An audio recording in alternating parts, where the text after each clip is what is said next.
Welcome everyone. Today is the second episode of the Jousting Time Podcast. Tonight we have a very important guest. Its name is Chris Wheeler. You probably know him. He is the president of the International Mountain Games Association. So let's not hesitate and let's welcome Chris.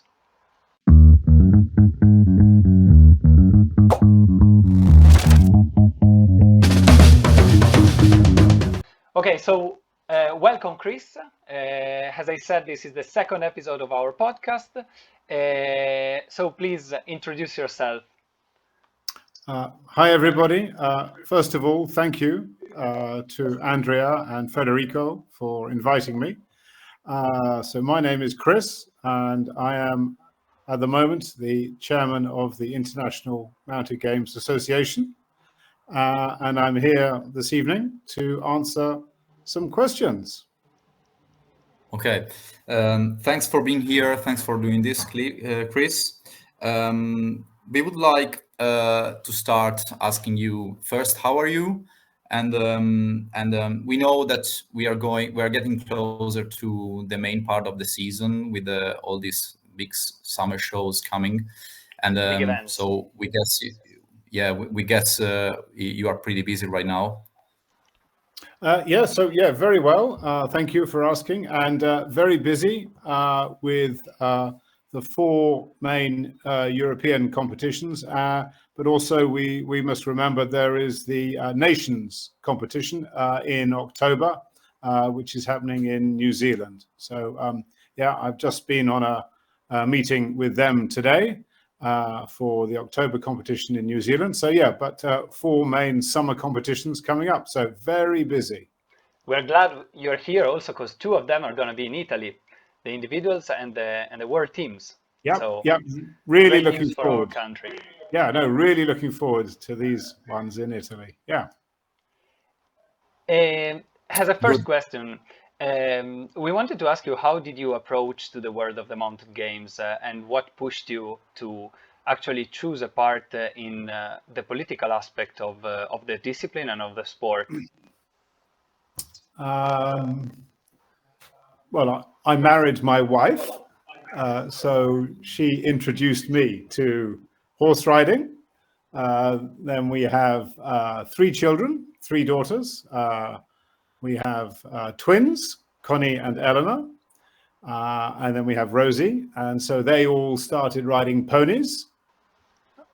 I suppose Eleanor started about 18 years ago, riding in the local pony club.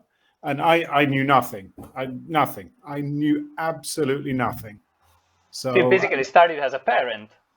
Going to it. The competitions and... as a parent. I've never had an interest in horse riding before. My sports were cricket, of course, and fishing and rugby. So it was all new to me a long time ago now. And then something switched. Well, so Pony Club, went to Pony Club and then MGA, Mountain Games. And about 10 years ago, we were in Wales for World Individuals. And the commentator was trying to say the names of our European horse riders. And he couldn't say the name. So I thought, well, I can go and maybe help in the commentary box because I speak a bit of French. And so then I started commentating lots. We went to La Bande when Quentin very kindly rescued Europeans from Cluny to La Bande, and I helped a lot at La Bande for Quentin. And so it's just carried on being a commentator from there. And then Nicky Carter sadly died. And the chairperson's position was open, and two international reps came up to me and said, "Oi, Chris, you really ought to do this job. You've been in the sport for 14 years working there, because the Welsh the European Championships in Wales, wasn't it 2010? Am I wrong? Yeah, I think no. It was an individuals competition. So I came to Italy. Okay. Yeah, I came to Italy in 2012. That was my first Europeans. That was my first Europeans, and Eleanor was riding in the under 12s. Still, it was 10 years that you were around, so you had some experience. Yeah. That's nice. Yeah. So I love the commentating. Love the commentating in. So I speak a bit of French for the commentary, and I have a few words in Italian, but I need to learn a few more. Yeah. It seems to be another case where the power of the attraction of mounted games towards parents and families has shown itself. It's pretty clear that mounted games becomes very interesting for parents that are normally very involved in all the events, because there's the arena party that has to be done. The assistant referee and helping the kids with the ponies and tacking up and everything. So I think it has a very strong power by this point of view, and keeps the family together in many occasions. So I think it's very nice, and this is just another example that happened the same also to the president of the IMGA. So it's interesting. Yes. So I had no idea that this was going to be what I was going to be doing. I had no idea that being the chairman was going to be in my future. I could not foresee that path. It is. Yeah. That's a sentence that I've been hearing basically for all my life. Parents saying, I would have never known that I would have been so much involved in a sport like this, like being away many weekends during the year for mounted games competitions. It can get very, very busy for parents, and it's a lot of work. So they must be passionate to do it. Another question that we would like to ask is, what motivated you to seek a role in contributing to the growth of sport? You told us about getting passion towards the sport and commentating and going with your daughters to the competitions and everything, but what was the reason why you accepted the advice of getting this very important role? I think there was nobody else. Okay. There was nobody else. But how does it?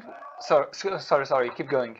No, that's it. Yeah, I can still see. I was at Aston Le Walls, and these two reps came up and said, "Have you thought about this job?" And I hadn't thought about it. But I've always believed that, so I've had a lot of enjoyment and fun from the sport. And I think maybe it's nice to put something back into the sport. So you take the pleasure, but now it's my turn to give some work back into the sport of mounted games. So it's two ways for me. And how does it work? Are there elections, and once you are the president, like you're the only one there, or there is some sort of commission that you need to represent, or? Okay, so I am the chairman, or the president, as you say, for 2 years. So every 2 years there is an election. Okay. And so that is the same for all of the IMGA officers. Every 2 years, there is an election, and you put your name forward. Anyone can put their name forward if they have the recommendation of an international representative. So that would be now 2019, November 2019. We were for the AGM, the meeting in Dublin. And yeah, there was only me who had their name forward. And then I've been re-elected again twice since then. So I'm now in my 6th year. But no one else wants this job. So yeah, I don't know. Maybe in the future someone else will want the job, and there will be a real, genuine election. Yeah. So you're not gonna recandidate yourself? Well, we'll see. So I'm at the start of my 2 years. That was in November. So I've got another 18 months to go. But yeah, if I think I'm doing a good job, I can do it. If I can afford to take time off to go to the competitions, because each competition is a week of work that I don't have. So I have 2 jobs. I'm a school teacher, but also I run a bed and breakfast. And so when I'm not doing this, teaching and being a bed and breakfast person. So yeah, if I can afford to take the time off, I will continue to do it. But it's a lot of time needed to come to the competitions. But that's fine. Sure. That's fine. We're a very democratic association, so everything is voted on by your international reps. So all the decisions. So we have 4 meetings a year. And if someone comes up with an idea, a proposal, it then goes to the meeting for discussion. And then at the next meeting, we then vote on it. So in theory, everybody participates. So the international representatives talk to their committees at home in their nations, and then they get the view of their countries, and then they come and vote the next meeting. So it's the most democratic association there is. Yeah. Yes. So I think we can call it democratic from the point you already have the representatives for each country on, because it's hard to make sure that the system that provides the representative for each country is democratic as well. Yeah. So there might be for one country, the international rep might talk to their committees and riders, but in maybe another country, the international rep doesn't talk to their countries, and they just decide themselves. But I cannot control the world. Yeah, I agree.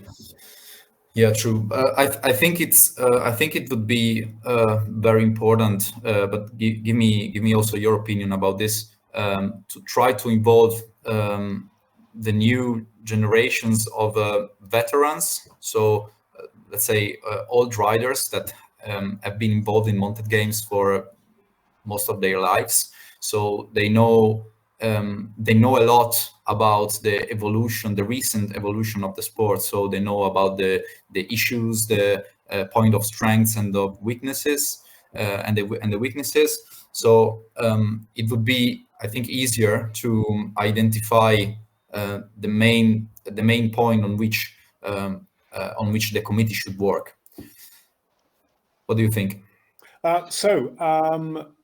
In theory, any rider, parent, can contact their international representative with some ideas.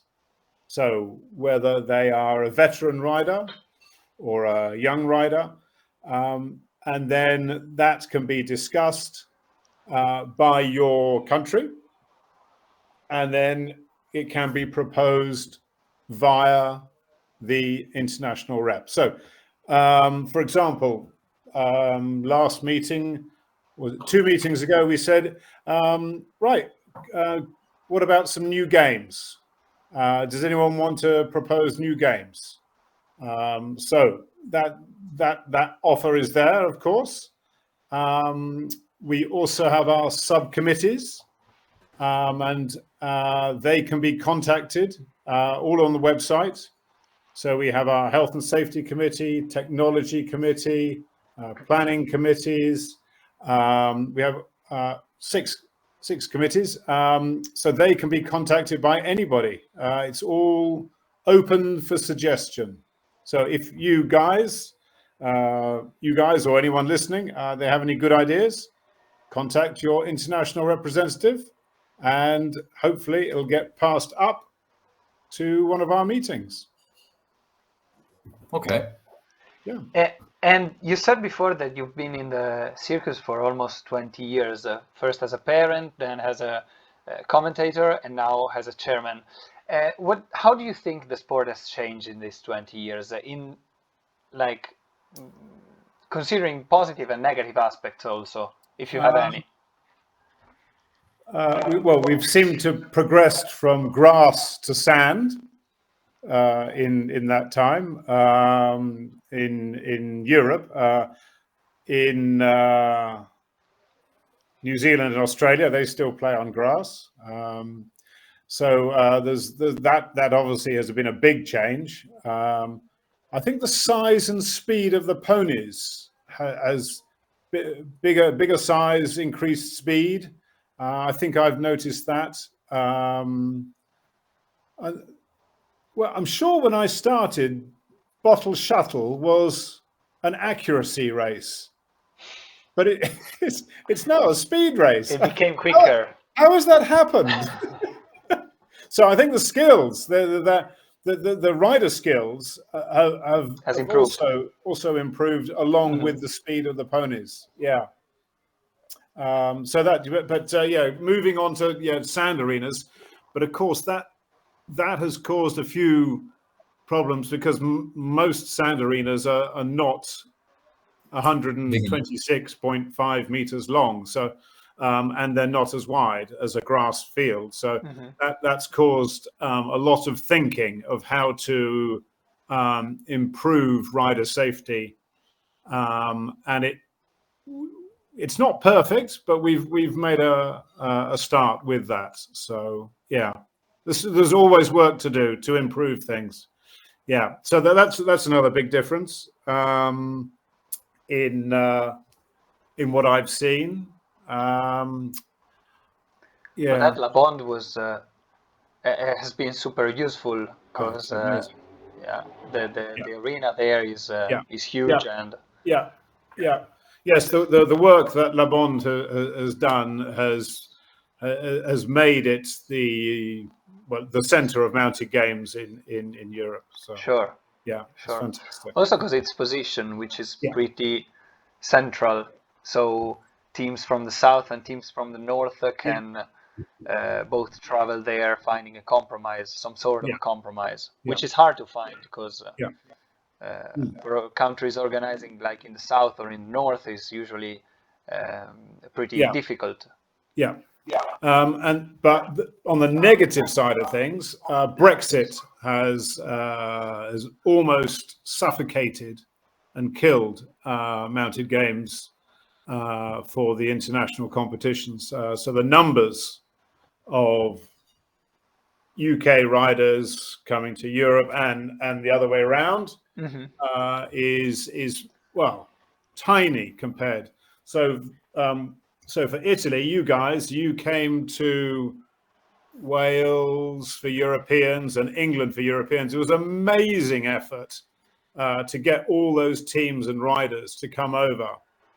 And France also came last year to Europeans. So it's such a big, expensive effort now that Brexit, I'm afraid, has really, really affected our sport. It is so sad, And yeah, that's on the negative side of change. Please make sure you return us the favor coming to the World Teams this year. Yeah. We are all afraid not to have England. It wouldn't be like a real World Team Championships without England. Yeah. And also considering that that most of the other countries in GB are not coming. I think England might be the only country that might be able to sort things out to come. So I am in contact with the England committee. So I don't belong to the England committee. That's Pete. Yeah. But I am hoping. My fingers are crossed. I'm aware that information about the competition, about the World Teams especially, has come out a little bit late, and that maybe didn't help some of the countries to make the decision to come. But I can guarantee that the venue is very special. Normally they host very big show jumping events, so they are ready to host a lot of people, and they have all the facilities that you can hope for. It's a very high level structure, so I hope people will come, and I hope it's going to be as good as it can be. Fantastic. There's another topic that I would like to discuss. Currently, I know that there are several countries that are suffering from lack of new talent, lack of young riders. So I would like to ask, what do you think is needed to consistently ensure a flourishing talent pool of young riders? That's a great question, because it's a difficult question. And if we had the answer to that, life would be better. You can talk of having maybe cheaper entry fees for the under 12s, maybe under 15s. So that's one thing. You can talk of that, but of course then the organizers are losing money. But maybe it's encouraging the youngsters. So we're lucky in the United Kingdom because we have Pony Club, and they get a lot of practice and training with the Pony Club. So that's really good. The Pony Club do a fantastic job in the UK for encouraging riders. Well, and of course, Pony Club is worldwide. So that's really good. How to get more? Well, of course, it's the parents take the youngsters. You have to encourage the parents as well. So it's you encourage the young riders, but you need to make sure that the parents want to bring their children to the competition. So it's both sides. Yeah, that's it. Yeah, we also I believe that. Sorry, Kiko. Go ahead. We also took the first, we also chose to dedicate the first episode of our podcast in order, with a representative of the youngster generation, in order to have a generational change. So we are aware of the matter, and of course it's the same all around Europe, and It is. It's. I think France and Italy have good numbers at the moment. Some other countries have less membership. Yeah, money is important. The cost of fuel, and some of the prices of the ponies are quite expensive in some countries as well. And they also increased in the past 20 years, I would say. Yeah. So it's an important question, how to encourage youngsters to start, but also to keep them as well. It's two parts to it. encouraging them to start and keeping them playing mounted games. Yeah, it is difficult. If anyone's got any good ideas, please contact us.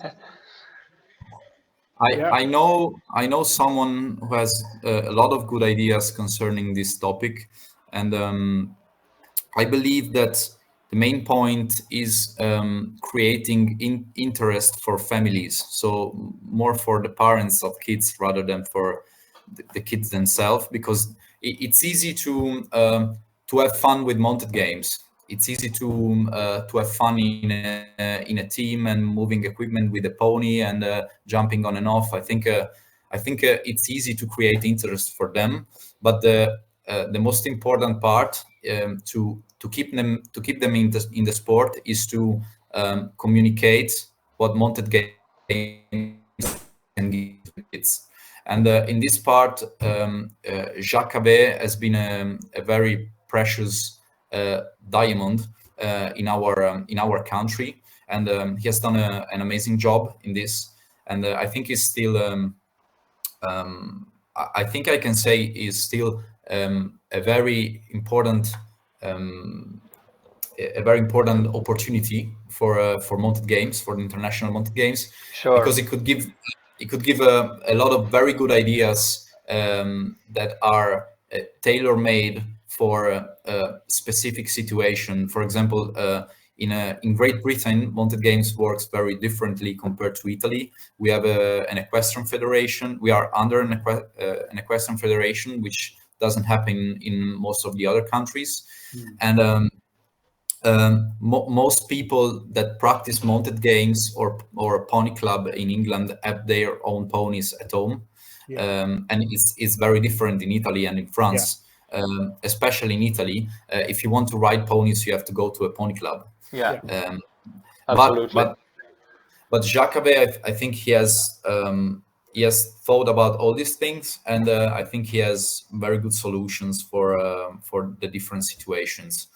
But he has focused during his work in Italy. He has focused a lot in again communicating to parents why pony games is so good for kids, and that's what worked so well in creating a very good bottom system that kept creating and providing new young riders that were not only prepared to do mounted games after the pony club, but whatever discipline they wanted to do, because they were prepared and confident on ponies or horses. And not only for pony games, but doing also little dressage in teams, little dressage competitions in teams with music and clothes. That's also a good point. Costumes. Gincana to make them approach show jumping in a fun way. So he has had a lot of very, very good ideas. He was keeping their variety really wide. He was not just focusing on the game, but just making them experience the whole world of the equestrian ride. So I'm sure he's following us. So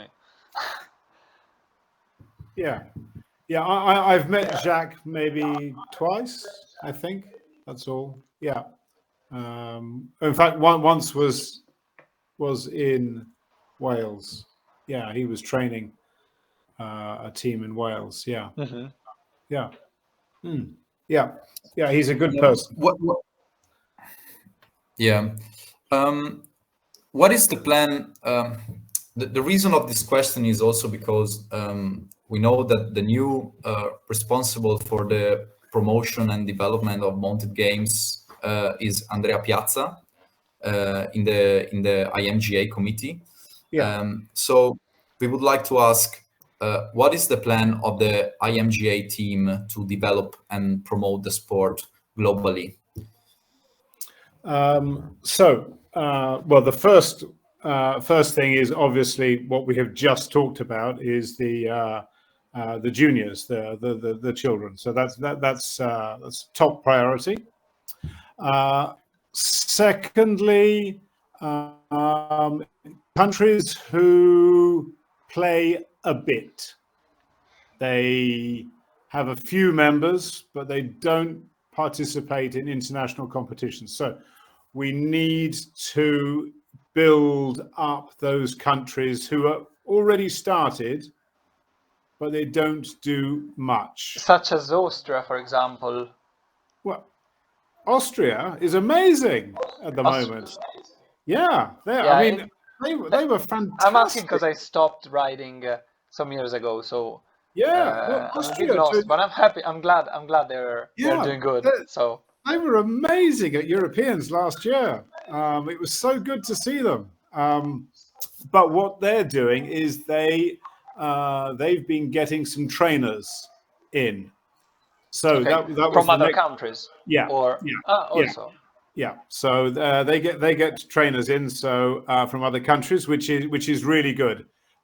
So that's good. And that was another point that I was going to talk about was sending trainers not only to train the riders, but sending trainers to train the trainers in other countries, so that they can then do some work training locally.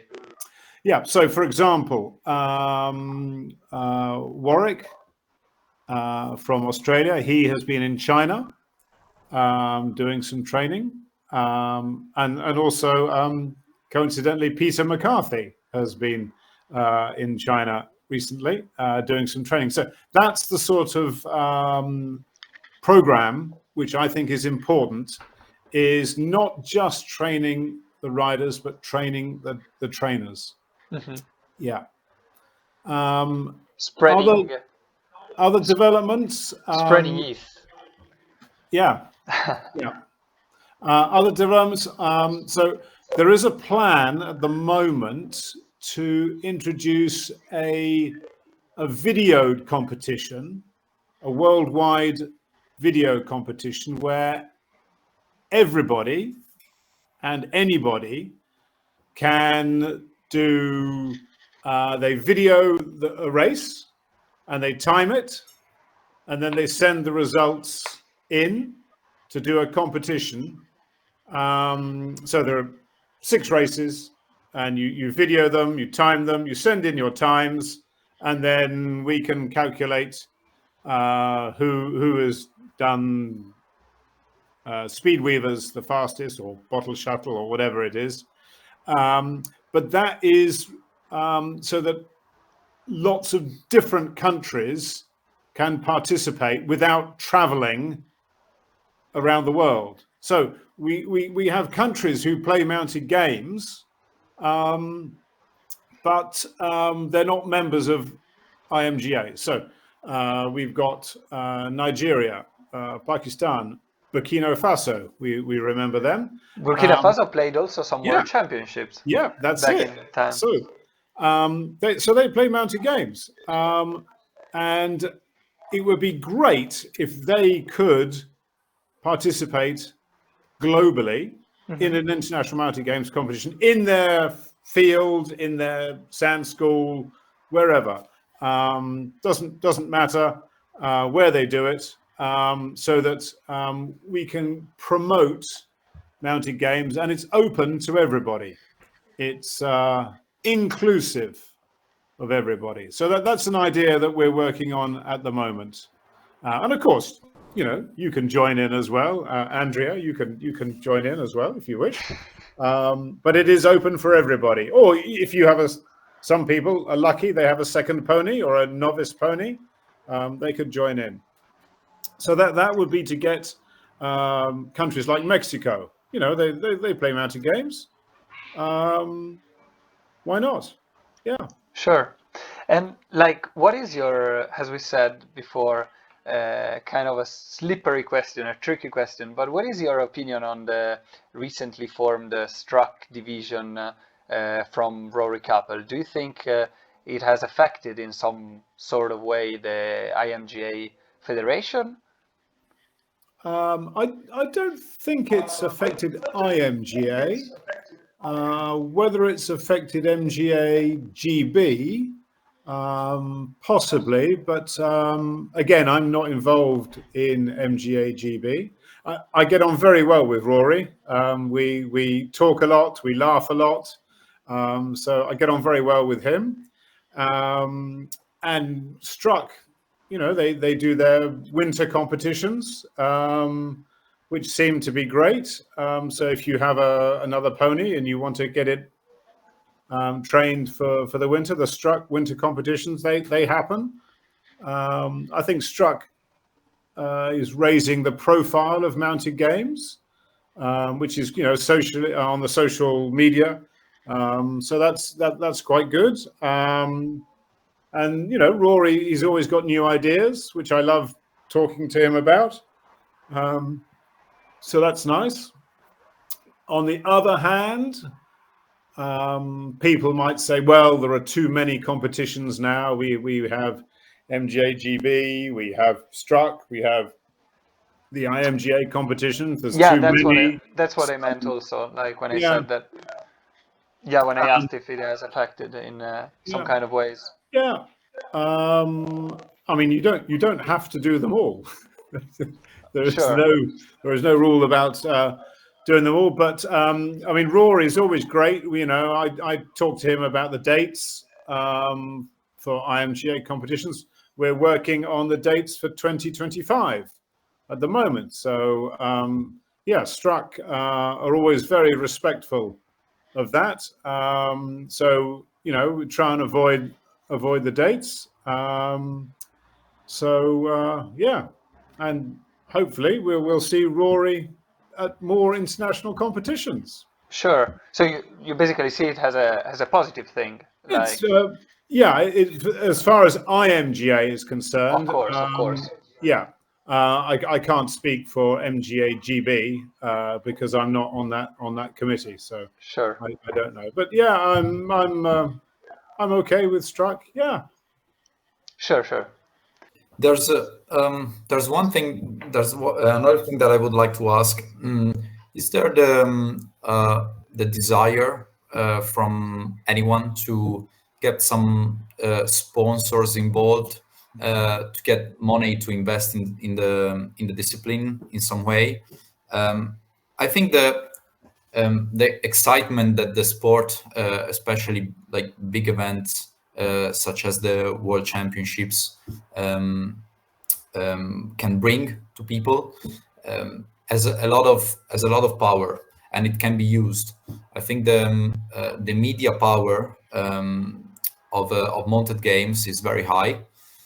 So if we could bring like televisions to big competitions to show the world how good mounted games is, and how exciting it can be to watch even from the back of a screen, I think it could bring us a lot of new opportunities to make the sport grow. But it seems that there hasn't been yet anyone that was willing to try to put a lot of energies into building a business around mounted games and to try to build something new.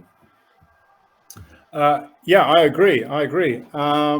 So there is a sponsorship and marketing committee, but there's nobody wants to go on it.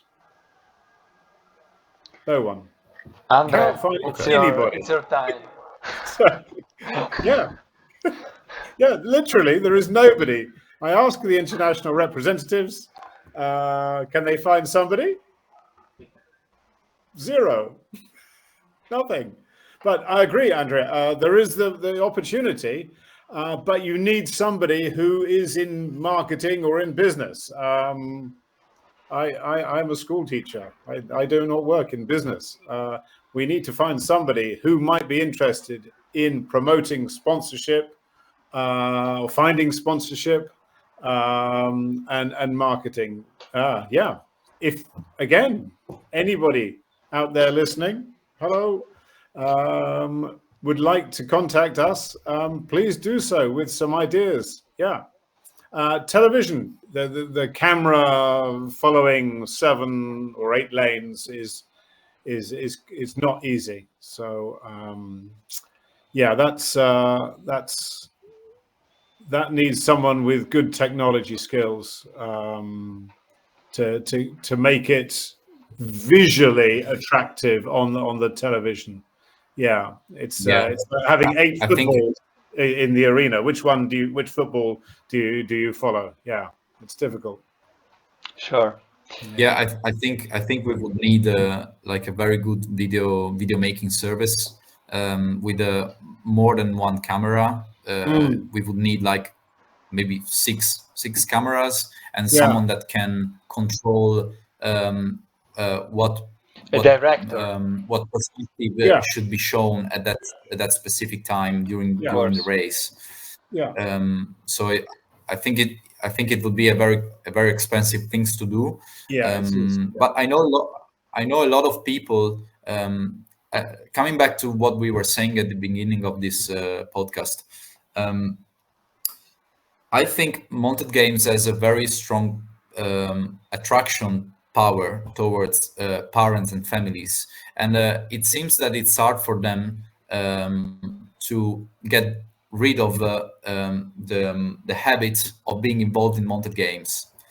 And then, for example, we have more than one chief referee, that has stayed in the sport even after their kids stopped doing mounted games. And that's just an example, but I know many of them that somehow stayed in contact with mounted games even after the kids went abroad for studying to do universities or But that's a good whatever. thing, right? Yeah, that's an amazing thing, and they want to see the sport grow. I know a lot of people that would like to invest either time, energies, or money, to see the sport really grow and realize its potential. But to me, it looks like averagely the mounted games community doesn't really want mounted games to get big, like really big, because there are part of the atmosphere can stay like it is, so very familiar, and where people can walk to another caravan at night to have pasta at Italian camp, for example, only if the sport stays like it is. So I think there's a sort of break towards the development, like a strong development of the sport. What do you think?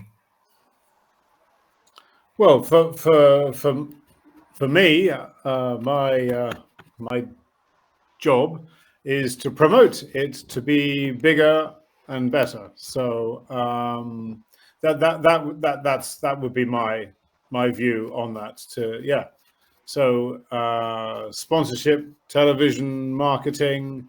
Yeah, I'm all for making it bigger and better, because we have a serious sport, and it shows good discipline, and also we're improving our pony welfare, which is important. So it's not just about family fun, it's also about showing the world pony welfare. So that is as important as having fun and enjoying the weekends or the competitions, is showing that we are a caring sport for our ponies and for our riders. Yeah. So and that's vital for sponsorship and marketing. So, Chris, I think we run out of questions. Yes, Because and time. yeah, of course. And nothing. We wanted to thank you very, very much for your time and for your being here tonight for this conversation. as we said before. Okay, well, I've enjoyed it. Thank you very much. And hopefully our conversations will carry on in Arezzo and La Scuderia. With pleasure. And then also in France as well. We wait you here to have a dish of pasta together. Yeah, yes, please. Yeah. That's even better. That's even better than an online conversation. Yeah, I accept your invitation. Yeah. That's good. Perfect. Anyway, thank you for Okay. following us, and have a good night. Yep. Okay. Ciao. Thank you very much, Chris. You're welcome.